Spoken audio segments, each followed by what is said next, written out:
Avec un chiffre d'affaires de 49 millions d'euros, une part de marché nationale de 27% sur le secteur des pâtés apertisés, l'entreprise familiale ENAF, basée à Pouldreuzic dans le Finistère, qui emploie actuellement 190 personnes, peut se féliciter d'être le leader sur ce marché. Chaque année, ce sont plus de 35 millions de boîtes bleues qui sortent de l'usine centenaire. L'entreprise ENAF a été créée en 1907 par mon grand-père Jean ENAF, ici à Pouldreuzic dans le Finistère. Au tout début, elle fabriquait des conserves de légumes, de petits pois, de haricots verts. Et puis, en 1915, elle a mis sur le marché un pâté de porc qui était fabriqué, contrairement aux autres usages du charcutier, il était fabriqué avec l'ensemble de tous les morceaux du cochon, tous les morceaux nobles y compris, comme les jambons. Et c'est ce produit-là qui a fait la réputation de la maison. Et aujourd'hui, nous sommes spécialisés dans les conserves de viande, à la fois en bois de métal et en beaucoup de verre, et un peu de viande cuisinée. Et depuis 12 ans, dans les saucisses fraîches qui sont également fabriquées avec la totalité des morceaux nobles du porc. Après mes études, je suis rentré dans l'entreprise parce que j'étais un des plus jeunes et que, bon, là, il y avait un trou de génération, si je puis dire, du moins dans le domaine commercial. Et donc, je suis rentré en 1963. Et en 1972, je suis devenu président-directeur général. Et je suis aujourd'hui dans l'entreprise, effectivement, depuis quand même un grand nombre d'années, puisque ça va faire 45 ans, voilà. Mais ma préoccupation depuis déjà longtemps, c'est de m'entourer de collaborateurs compétents, plus jeunes et dynamiques.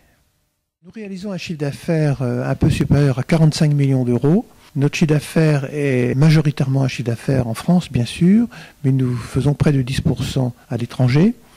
Nous avons effectivement une activité export qui nous amène à vendre dans une 50aine de pays, ce qui est quand même un exploit. Nous sommes devenus au fil des années la marque leader dans le marché des pâtés en France. Notre part de marché représente 27,5%, alors que la seconde marque privée sur ce marché est autour de 6%, et l'ensemble des marques de distributeurs autour de 20%. Donc effectivement, sans l'avoir spécialement cherché comme ça, je pense que notre manière de travailler a fait que nous avons gagné la confiance et des consommateurs et la confiance des distributeurs.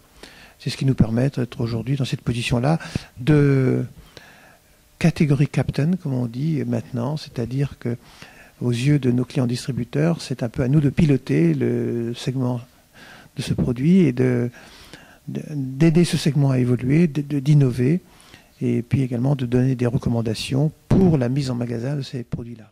Notre maison a comme réputation de fabriquer des bons produits, et d'ailleurs notre phase vocation aujourd'hui, c'est donner le meilleur.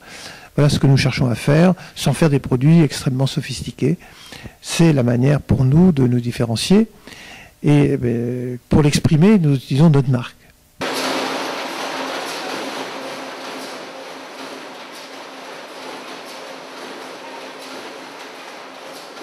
Notre marque, c'est le moyen de communiquer sur le fait que nous faisons un peu différemment, pas très cher, c'est pas dans le luxe, mais ce sont toujours des très bons produits et en qui le consommateur a confiance. Et aussi, pour ça, nous sommes attachés à montrer que nous sommes proches à la fois de nos fournisseurs.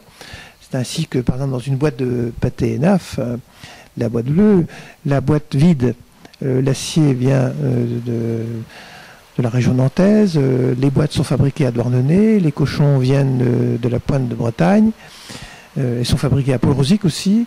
Donc voilà, la proximité pour nous, c'est une chose importante.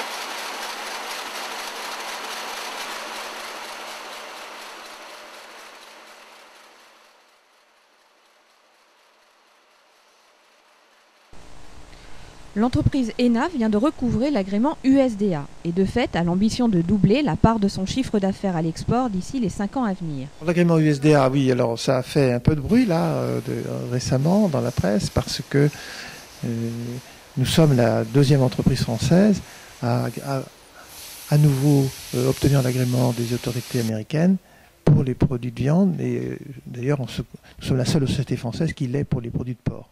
Ici nous sommes dans un bureau qui est consacré au service de sécurité des aliments et qui a pour but d'assurer qu'à tout moment de la fabrication, les conditions de sécurité sanitaire sont garanties.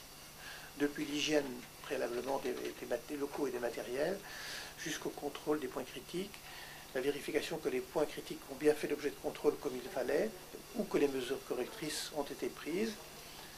Alors il y a en plus à côté, vous avez un petit laboratoire de microbiologie qui contrôle l'état microbiologique des produits, soit à la réception, soit en cours de fabrication, et également des contrôles de durée de vie du produit. Étudiante en Master 2 Management de la qualité en industrie agroalimentaire sur Nantes, à l'ICABIAN. Et donc là actuellement je suis en stage pour 6 mois au niveau du service sécurité des aliments, et également tout ce qui est management de la qualité. L'ambiance est très très bonne et puis je me plais vraiment dans ce que je fais. Comme une entreprise qui a une certaine stabilité dans les effectifs, qui est rendue possible aussi par la mécanisation dans certains cas. Bon, l'effectif varie relativement peu, mais il y a des renouvellements bien entendu. Et donc il y a toujours la possibilité de s'inscrire chez nous. Il y a aussi des recrutements, c'est minoritaire, mais il y a un certain nombre d'intérimaires aussi, parce que nous sommes obligés de faire face à des absences temporaires de gens. Et puis, c'est un dernier volet, mais enfin, nous accueillons un certain nombre de stagiaires toute l'année, au moins une trentaine. Et évidemment, tout ceci se fait sur la base d'une candidature qu'il faut présenter, bien sûr, et par rapport à nos besoins.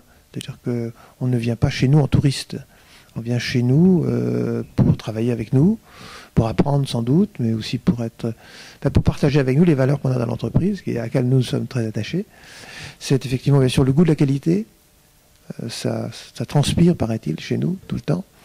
Bien sûr, c'est le goût de l'innovation, c'est le respect des personnes, et puis c'est effectivement parce que quand même nous faisons sérieusement notre métier, mais ça ne serait pas possible s'il n'y avait pas chez nous d'abord le culte de la convivialité, qui est partagé largement dans l'entreprise.